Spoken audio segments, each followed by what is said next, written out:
Arte Política de Paula Rego.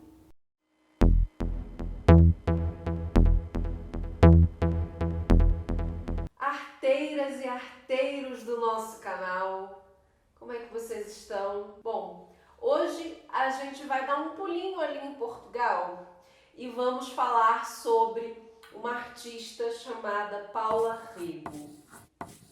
Paula Rego nasce em 1935 em Lisboa. Ela tem assim uma realidade de uma família abastada, porém vivendo um regime fascista do Estado Novo. E esse regime fez com que a família ficasse um pouco mais reclusa e, ao mesmo tempo, fez com que Paula Rego extravasasse todos os seus medos de infância, todas essas suas questões na arte. Aos 16 anos, os pais liberais enviaram a filha para o Reino Unido para que ela estudasse e ela foi estudar na Slade School of Fine Arts, no Reino Unido. Ficou lá por um tempo, estudando. Na década de 50, ela retorna para Portugal, aí já casada, com filhos, enfim. Paula Rego, ela tem um trabalho que ela traz muito a pintura clássica para as suas obras, né? Depois de um certo tempo, ela decidiu se soltar um pouco e deixar essas questões um pouco em segundo plano. Nós percebemos isso, por exemplo, na primeira obra que trazemos aqui para vocês, que se chama Os Bombeiros de Alijó. É uma obra de 1966 e é uma obra que mistura colagem com pintura inspirada no surrealismo. Então, essa obra ela tem características bem pontuais, porque a Paula ela se inspira muito em uma artista que ela admira, que se chama Nancy Spero. E também ela se inspira em ilustrações indianas do século XVII, do Ramayana. Então, essa composição ela se forma a partir de colagens de formas que são formas híbridas, formas quase humanas, que mesclam um pouco o animal e o humano.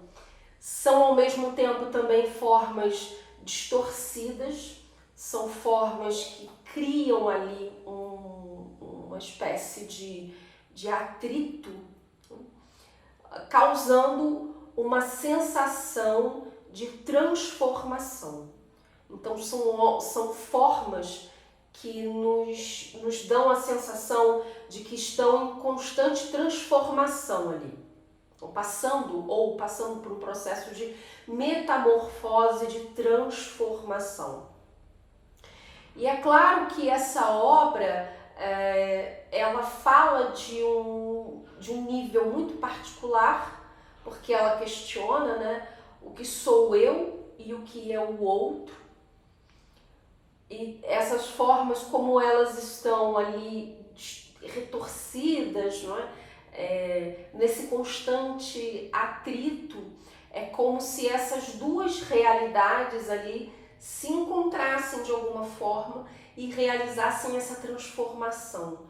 As formas, elas entram em transformação, essa metamorfose híbrida. Paula Rego, ela começa a desconstruir essa ideia dentro dela mesma, se libertando um pouco dessa pintura tradicional, dessas técnicas mais antigas, né? A segunda obra se chama A Filha do Pai. É uma obra de 1987. Essa pintura, ela traz a imagem de uma menina, criança talvez, e o movimento dela ali é polindo uma bota preta. sentada numa cadeira. Mais à frente ali na nossa imagem nós vemos até um gatinho, trazendo bem essa atmosfera do espaço do lar, um espaço íntimo.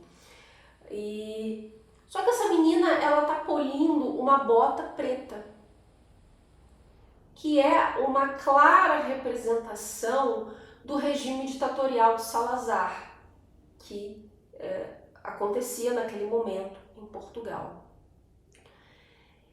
E quando Paula Rego cria essa composição, ela quer nos dizer, né, que esse regime ditatorial, ele começou a entrar nos lugares, entrar nos bairros, entrar nas casas das pessoas, né, porque era um regime onde existiam espiões infiltrados e as pessoas elas não sabiam muito bem se o vizinho era um espião, se alguém dentro da sua própria casa poderia ser também.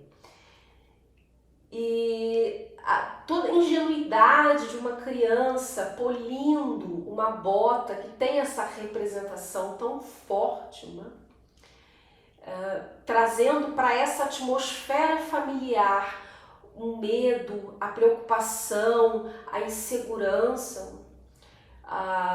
E a questão é essa: como que tudo isso entrou dentro das casas, né?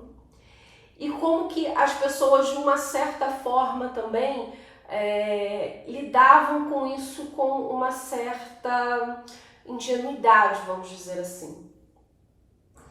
Uma das questões que a Paula traz pra gente dentro dessa obra é: será que essa menina tem consciência de que essa bota ela é uma representação de um regime ditatorial? Será que polindo essa bota ela também se torna cúmplice? São questões que no fundo não tem uma relação direta com a menina ou com a bota, mas sim com todo o contexto social e político que acontece naquele país naquele momento. E todas essas representações, elas são simbólicas e metafóricas. Um pouco mais à frente, em 1994, ela cria a obra A Mulher Cão, ou A Mulher Cachorro, tem esses dois nomes.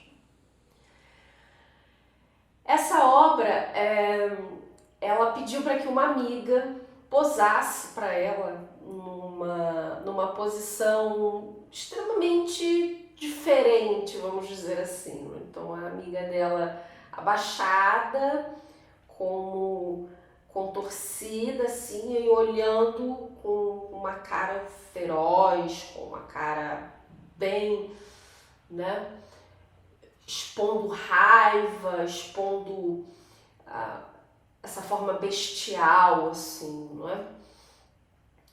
E é muito interessante porque essa obra, ela tem algumas inspirações de Goya, de El Greco, mas Paula, ao criar essa obra, recebeu algumas críticas, não é? No sentido da mulher que está cansada, dessa mulher que já não aguenta mais e coloca sua raiva para fora. E Paula diz que não. Paula nos coloca que essa também é uma face da mulher. Também tem o direito, e ela precisa se dar o direito de extravasar emoções das quais a sociedade a reprime. Então ficamos por aqui com essa artista sensacional.